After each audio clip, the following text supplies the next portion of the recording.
ዛሬ ደግሞ ስልካችንን ከቲቪ ጋር በቴክኖ ስልክ እንዴት እንደምናገናኝ ተጠይቄያለሁ። በቴክኖ ስልክ ዛሬ አሳያለሁ። መጀመሪያ በቲቪያችን ሪሞት ሆም ውስጥ እንገባለን። ሆም የሚለውን በተን ከነካን በኋላ ከሚመጡ ላማዎች ውስጥ አፕሊኬሽን የሚለውን ወይ አፕሊስት የሚለውን እንመጣለን። በመቀጠል ሚራካስት የሚለውን እነካለን ማለት ነው። ስለዚህ አሁን ቲቪያችን ላይ ጨርሰን በመቀጠል ደግሞ ወደ ስልካችን እንሄዳለን። በመቀጠል ወደ ስልካችን ሴቲንግ ውስጥ እንገባለን። ሴቲንግ ውስጥ ከገባን በኋላ ሞር ኮኔክሽን የሚለውን አማራጭ እንመርጣለን። በመቀጠል ደግሞ ካስት የሚለውን ኦፍ ነው የሚሆነው፣ እሱን ኦን እናደርገዋለን። ከዚህ በኋላ የቲቪያችን ሲም ስልካችን ላይ ይመጣል ማለት ነው። እንደምታዩት ጥግ ላይ ዲቫይስ ነው የሚለው ላይ አንድሮይድ ይላል።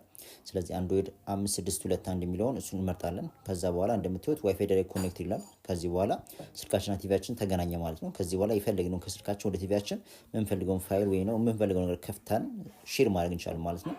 እንደምታዩት አሁን በላንድስኬፕ ነው ያለው።